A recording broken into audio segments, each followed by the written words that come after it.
بسم اللہ الرحمن الرحیم الحمد للہ الذی زین سماء الدنیا بالشمس والقمر بمحمد وعلی خیر البشر وبالنجوم الباہرۃ من آلہما احد عشر صلوات اللہ علیہما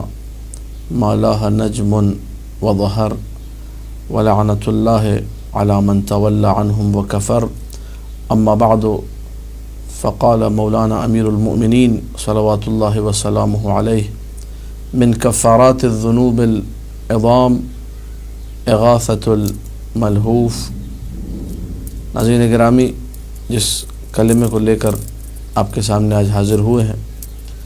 اس کلمے میں ایک انتہائی قیمتی عمل کی گفتگو ہو رہی ہے۔ ایک ایسی بات کو ذکر کیا جا رہا ہے کہ ہر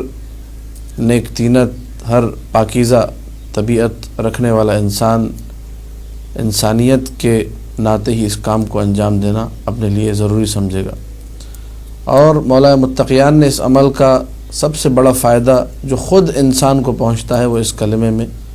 ذکر کیا ہے۔ من کفارات الذنوب العظام، ذنوب عظام یعنی گناہان کبیرہ، جو بڑے گناہ ہیں ان کے لیے کفارہ بن جاتی ہے ایک چیز، اور وہ چیز یہ ہے کہ انسان کسی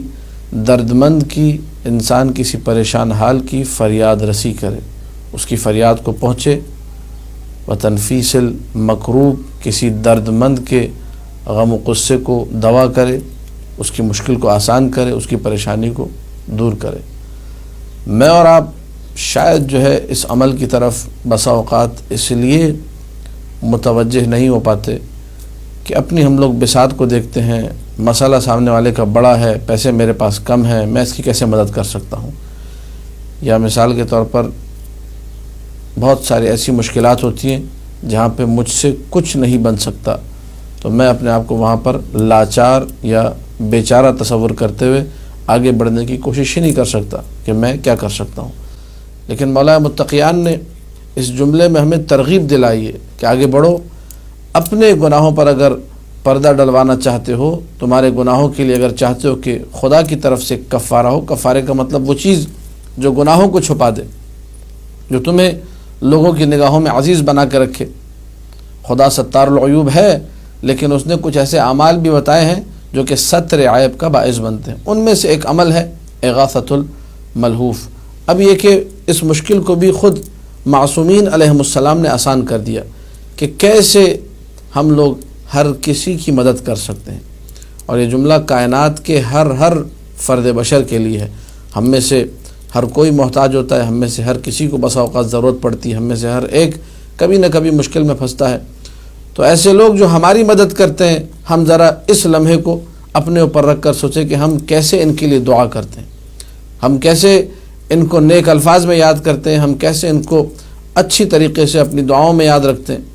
مولا متقیان فرما رہے ہیں کہ من کفارات الذنوب العظام، گناہان کبیرہ کے کفارے میں یہ چیز شمار ہوتی ہے اغاثۃ الملہوف والتنفیس عن المکروب، کہ انسان کسی درد مند کی مدد کرے، کسی درد مند کے غم و غصے کو دور کرے، اس کے لیے آسانی پیدا کرے۔ ایک طریقہ جو معصومین علیہم السلام نے بیان کیا ہے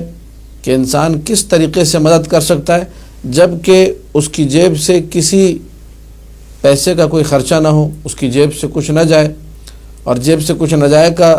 مطلب یہ نہیں ہے کہ میں آپ کو ترغیب دوں کہ آپ جیب سے کچھ بھی نہ نکالیں، نہیں، جہاں جیب سے نکالنا ہے وہاں ضرور جیب سے نکالیے، لیکن بسا اوقات کچھ نہیں ہوتا ہے انسان کے پاس، دل بہت چاہ رہا ہوتا ہے، تمام وجود سے انسان تڑپ رہا ہوتا ہے کہ کاش میں یہاں کچھ کر سکتا، لیکن یہ کہ اس کے پاس کچھ کرنے کو نہیں ہے۔ تو مولا یہاں پر ایک بہترین مشورہ دیتے ہیں۔ نبی اکرم صلی اللہ علیہ وآلہ وسلم کا فرمان گرامی ہے، اور کتاب کا حوالہ ہے اعلام الدین فی صفات المؤمنین، دیلمی صاحب کی کتاب ہے، وہاں میں نے یہ روایت پڑھی۔ من سرہ ان ینفس اللہ کربتہ، جو یہ چاہتا ہے کہ میرے غم دور ہوں، میری پریشانیاں دور ہوں، میرے لیے آسانیاں ہوں جب میں مشکل میں پھنسوں، فلییسر علی مؤمن، تو یہ کسی اور مومن کی مشکل کو آسان کرے۔ ہم میں سے بہت سارے لوگ ایسے ہیں جو خود مشکلات میں گرفتار ہیں، مشکلات سے بچنے کا اور آسان طریقے سے نکلنے کا ایک حل یہ ہے تم اپنے سے کم کمتر جس کو سمجھ سکتے ہو کہ اس کی مشکل مجھ سے کم ہے اور میں حل کر سکتا ہوں، کسی اور مومن کی مشکل کو آسان کرو۔ اب یہ نسخہ جو آپ کی خدمت میں عرض کرنا ہے آج کی اس گفتگو میں، وَلْيَدْعُ لَهُ، اس میں پیسہ نہیں جا رہا، لیکن اغاثۃ الملہوف کی بہترین عملی ایک مثال ہو گئی کہ آپ کو پتہ چلا ایک مومن مشکل میں ہے، آپ فوراً 2 رکعت نماز پڑھتے ہیں اور اس کے لیے ہاتھ اٹھا کر دعا کرتے ہیں کہ بار اللہ اس کی مشکل کو آسان کر دے۔ یہ جو اہتمام ہے یہ خود اغاثۃ الملہوف ہے۔ اسی لیے بعض روایات میں آیا ہے کہ الدعاء سلاح المؤمن، دعا مومن کا اسلحہ ہے، اور اس اسلحے کو استعمال کرنا اپنے مومن بھائی کی مدد کے لیے یہ خود عملی طور پر اغاثۃ الملہوف ہے کہ انسان کسی درد مند کی مدد کرے۔ اسی طریقے سے بعض روایات میں جو کہ معانی الاخبار میں تفصیلی روایت ہے، میں نے ایک ٹکڑا اٹھایا جو ہماری گفتگو سے مربوط ہے۔ معصوم کا ارشاد ہے من الذنوب التي تنزل البلاء، وہ گناہ جو کہ باعث بنتے ہیں کہ بلائیں نازل ہوں، یعنی بعض ہم لوگ ایسے گناہ کرتے ہیں کہ جس کی وجہ سے ہم لوگ خود مشکلات میں پھنس جاتے ہیں، بلاؤں میں گرفتار ہو جاتے ہیں۔ مولا فرماتے ترک اغاثۃ الملہوف، اگر درد مند کی تم نے مدد نہیں کی، کسی کو مشکل میں پھنسا دیکھا، میرا ہیڈیک نہیں ہے، یہ میرا درد سر نہیں ہے، یہ میری پریشانی نہیں ہے، یہ کہہ کر تم پیچھے ہٹ گئے، کل کو خدا تمہیں مشکل میں گرفتار کر دے گا تمہارے آگے نہ بڑھنے کی مدد۔ کیوں تم نے مدد نہیں کی تھی ایک مومن کی؟ کیوں مومن کو سہارا نہیں دیا تھا؟ تم سہارا دے سکتے تھے۔ اور آج کل کے اس نفسا نفسی کا جو دور ہے کہ ہر شخص اپنی سوچ اور اپنی فکر میں ہے کہ میرا کام نکل رہا ہے، کہتے ہیں جی بھائی گیو اینڈ ٹیک کی دنیا ہے، یہ لو اور دو، احترم تحترم، احترام کرو احترام کرواؤ۔ یہ جو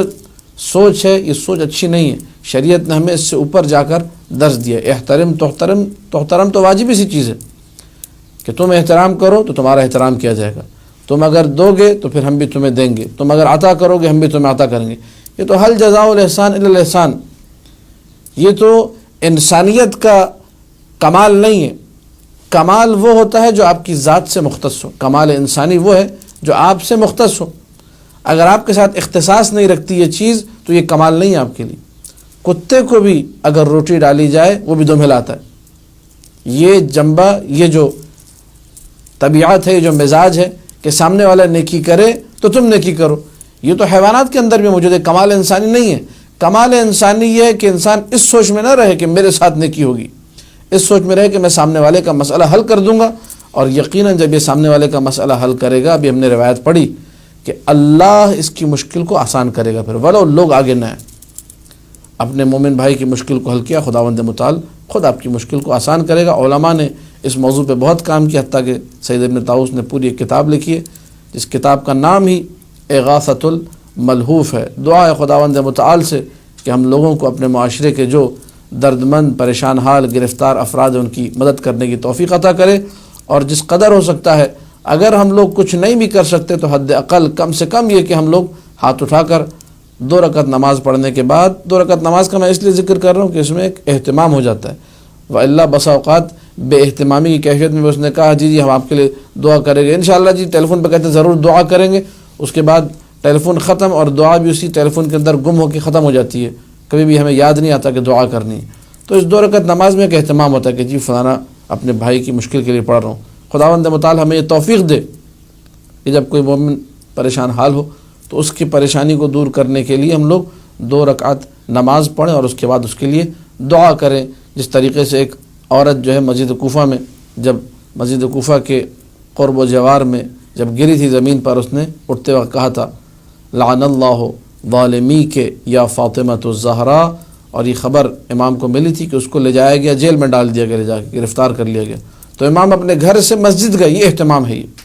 ایک مؤمنہ کی پریشانی کے لیے امام اپنے گھر سے نکلے، مسجد سہلہ گئے، مسجد سہلہ میں جا کر 2 رکعت نماز پڑھی، اس کے بعد اس کے لیے دعا کی اور کہا کہ بار اللہ میری مشکل کو آسان کر دے، یعنی دوسرے اپنے مومن بھائی کی مشکل کو اپنی مشکل سمجھنا۔ اور آج مقام امام جعفر صادق سلام اللہ علیہ اسی اغاثۃ الملہوف کی یادگار ہے کہ ایک درد مند کی پریشانی کو دور کرنے کے لیے، اس کو گرفتاری سے نکالنے کے لیے امام جعفر صادق نے 2 رکعت نماز پڑھ کے دعا کی تھی۔ یہ مقام ہے ہی مقام کا انما اغاثۃ الملہوف، مقام التنفیس عن المکروب۔ لوگ ساری دنیا آتی 2 رکعت نماز پڑھتے ہیں، کاش کہ اس مطلب کو سمجھے کہ 2 رکعت نماز پڑھی کیوں گئی تھی، اور اس کے بعد دعا کیا کی گئی تھی، انشاءاللہ خداوند متعال ہم سب کو یہ توفیق دے گا اور ہمیں یہ کامیابی دے گا کہ اس طریقے سے ہم لوگ مدد کریں مومن کی اور اپنی مشکلات کو بھی آسان کریں۔ وآخر دعوانا ان الحمد للہ رب العالمین۔